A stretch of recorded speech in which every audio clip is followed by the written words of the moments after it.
हज़रत सैयद गौस मुइनुद्दीन शाह कादरी दामद बरकातहू सज्जाद नशीन बाबा बुढ़नगिरी दादा पहाड़ के अपने तासुरात पेश करें। बिस्मिल्लाहिर्रहमानिर्रहीम।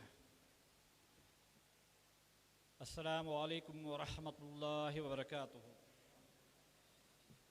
सबसे पहले मैं आप लोगों को ये बताना चाहता हूँ कि ये दरगाह का जो मसला चल रहा है ये 1-2-3 साल का नहीं है, तकरीबन 30 साल से ये केस चल रहा है। हमारे वालिद के बाद मैं ये केस में जद्दोजहद कर रहा हूँ।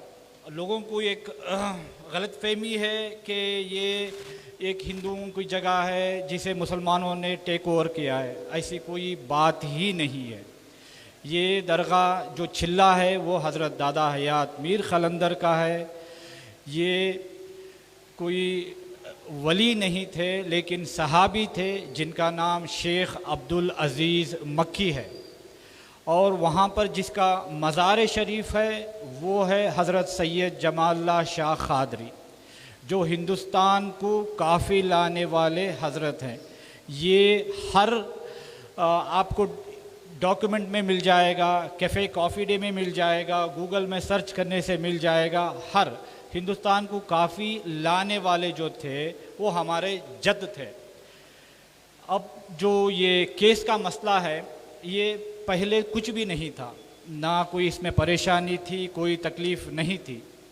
लेकिन 1964 जो वक्फ एक्ट आया उसके बाद जो वक्फ बोर्ड की जो ज़्यादती शुरू हुई दरगाहों के ख़िलाफ़, वहाँ से ये मसला शुरू हुआ। और उसके बाद लोअर कोर्ट, हाई कोर्ट और सुप्रीम कोर्ट में डिसीजन हो गया कि ये दरगाह है और दरगाह के सिवा कुछ और नहीं है।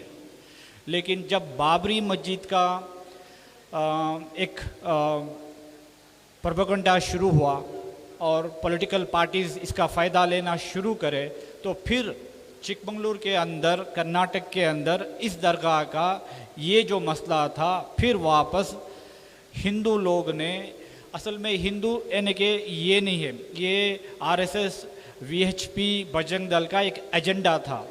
उनको एक प्लेटफॉर्म होना था कि अपनी राजनीति इसमें करें। तो ये फिर 1991 से फिर इसका आगाज़ शुरू हुआ और लोकल कोर्ट में केस करे।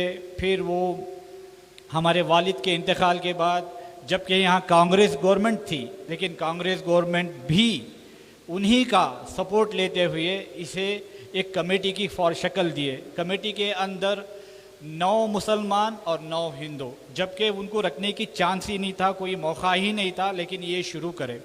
और उस वक्त के लॉ मिनिस्टर चंद्रशेखर वो वहाँ पर आकर होमा पूजा भी किए थे, जबकि वो कांग्रेस के ही लीडर थे, जो बोलते हैं कि हम माइनॉरिटीज़ का ख्याल रखते हैं। लेकिन अफसोस दर अफसोस कोई भी अब तक इस दरगाह का ना ख्याल रखा ना कोई ये करा।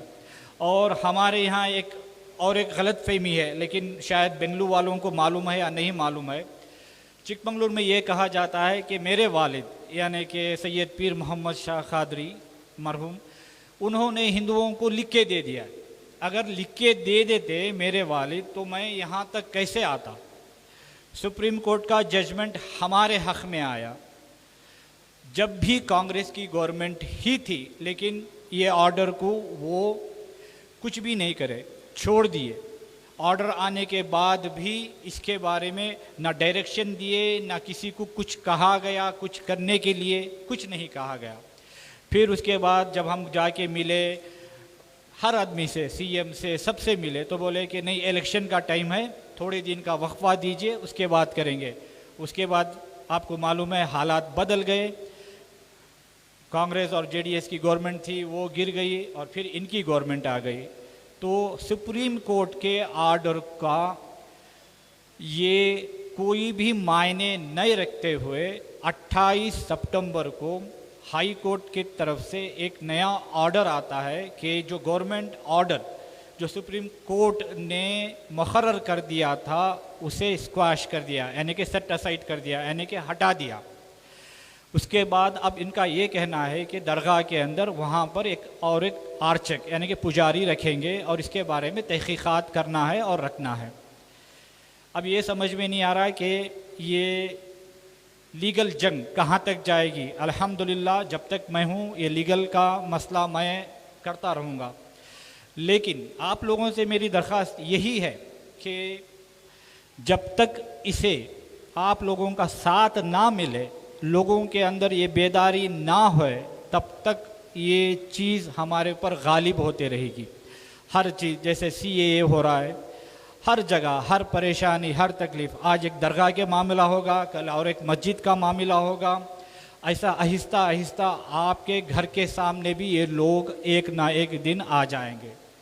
बस आप लोगों का बहुत शुक्रिया है। SDP के सदर साहब हैं, अल्हम्दुलिल्लाह SDP चिकमंगलूर तकरीबन 1 साल से मेरे साथ लगे हुए हैं और हर बार इसके बारे में बातचीत चल रही है और शायद जल्द ही जल्द वो भी एक लीगल एक्शन लेने वाले हैं अगेंस्ट दिस गवर्नमेंट। बस दुआ कीजिए अल्लाह ताला इस दरगाह को और हम सब को इस शैतानी चीज़ों से हमारी हिफाजत फरमाए। अल्हम्दुलिल्लाहि व रब्बिल आलमीन।